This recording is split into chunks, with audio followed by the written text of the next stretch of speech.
Today on UinFO News. In what appears to be a smear campaign, David Grusch, the former military intelligence officer turned whistleblower, who revealed that the U.S. has been operating a secret UFO crash retrieval program for the last 70 years, has discovered that his private medical records were leaked to the press by an unknown source. According to reports, the leaked medical records contain a reference to mental health treatment Grusch received after returning from his tour in Afghanistan. In other news, Ross Coulthart, the investigative reporter who interviewed David Grusch for News Nation, disclosed during his podcast Need to Know that an anonymous individual contacted him claiming that a relative of his who worked at Area 51 for a major defense contractor was told by a fellow engineer in the same group that an object of unknown origin was brought to the base in the 1980s by the CIA, and this group was tasked with reverse engineering it. This is UinFO News. The age of disclosure is here. This is UinFO News, keeping you informed. Welcome to UinFO News, your source for all the latest UFO and UAP information. I'm your host, Tony Shara. Thanks for being with us. Let's get started. On July 26th, former intelligence officer David Grusch revealed during a public congressional hearing that the U.S. has been operating a secret UFO crash retrieval program without congressional oversight and recovered intact and partially intact vehicles of unknown origin along with non-human biologics who may have piloted the craft. In a recent development, News Nation is reporting that private medical records belonging to Grusch have been leaked to the online publication The Intercept, most likely by the intelligence community. These records reveal that Grusch received mental health treatment after being diagnosed with PTSD upon his return from combat in Afghanistan. Let's take a look at the News Nation report. Detention order, which transferred him to a medical psychiatric unit, an inpatient program, where he got the treatment that he needed. He assumed that the journalist had done his homework and just asked the local sheriff for the files. The sheriff has confirmed it did not come from him. The only other place that had this information is the intelligence community.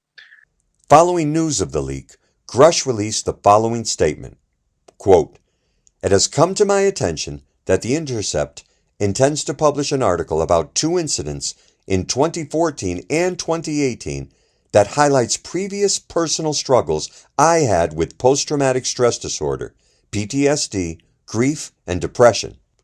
Like many veterans, I struggled after returning home from Afghanistan. Furthermore, I was personally affected again years later when a close friend of mine, an intelligence officer who was serving in Air Force Special Operations Command at the time, took his own life." Ross Coulthart, the journalist who interviewed Grusch, gave his opinion after the Intercept article was published. We believe that it had to come from someone in government. Okay, so earlier today, David Grusch received an approach from a news magazine, an online news magazine called The Intercept. They're doing their jobs, that's fine. They've been fed information. That's when I asked him whether there was any dirt that anybody could drag out to try to discredit him. He barely thought this was worth mentioning. He'd suffered from PTSD, post-traumatic stress disorder, when he returned from Afghanistan. David served his country honourably and with distinction. He's a decorated officer. And unfortunately, when he came back from Afghanistan, like a lot of men in your country and in mine, he struggled with the demons of what he'd seen in combat. And at one time, he wouldn't mind me telling you this, he was suicidal.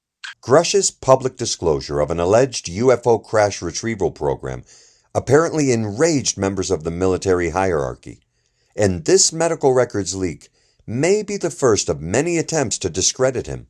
Next, we turn to investigative journalist Ross Coulthart, who disclosed during his podcast Need to Know that he was recently contacted by an anonymous individual who claimed their great-uncle worked at Area 51 in the 1990s for defense contractor EG&G and was told by a colleague when he first arrived at the base that his group had been assigned to reverse engineer an object that was brought to Area 51 by the CIA in the 1980s.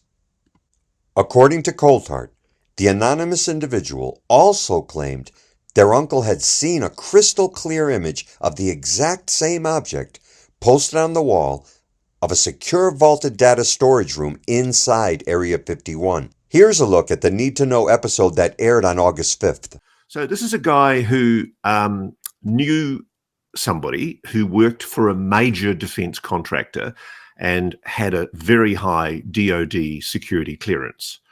This person had a great uncle who passed away last year of a heart attack in his sleep at age 75.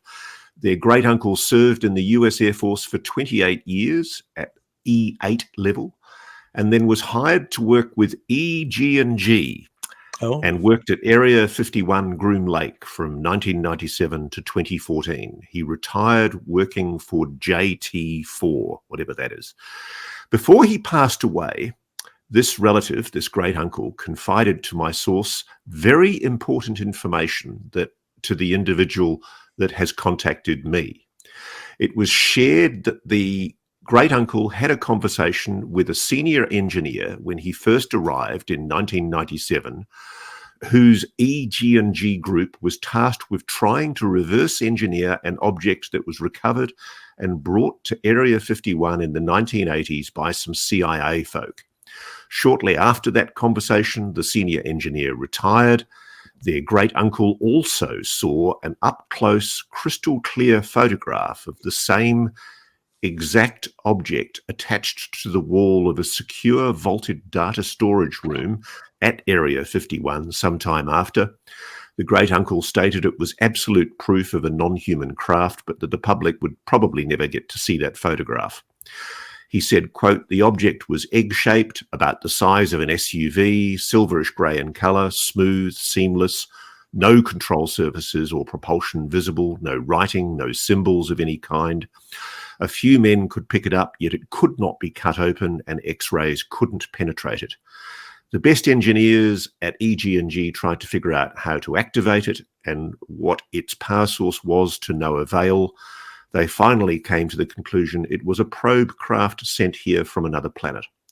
According to Coulthart, the anonymous individual who shared the information with him is willing to testify under oath to Congress and has disclosed the same information to AARO, the office that investigates UAPs for the Department of Defense.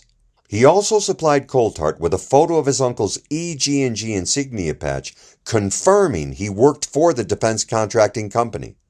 UinFO News will continue to follow and report on this breaking story. On the next episode of UinFO News, we'll report on recently uncovered evidence of a UFO that crashed in Italy during the 1930s, which the U.S. took possession of. We'll also hear about U.S. service member Michael Herrera, who claims to have witnessed a UAP being loaded with weapons by unmarked soldiers in the jungles of Sumatra 14 years ago. That does it for this episode of UinFO News. I want to thank you for being here as we cover the latest UFO and UAP developments. Remember to share, like, and subscribe. Hit the bell icon to be notified of new episodes. And visit us on the web at uinfonews.com, on Twitter, and follow us on social media. I'm Tony Shara, and this is UinFO News, keeping you informed.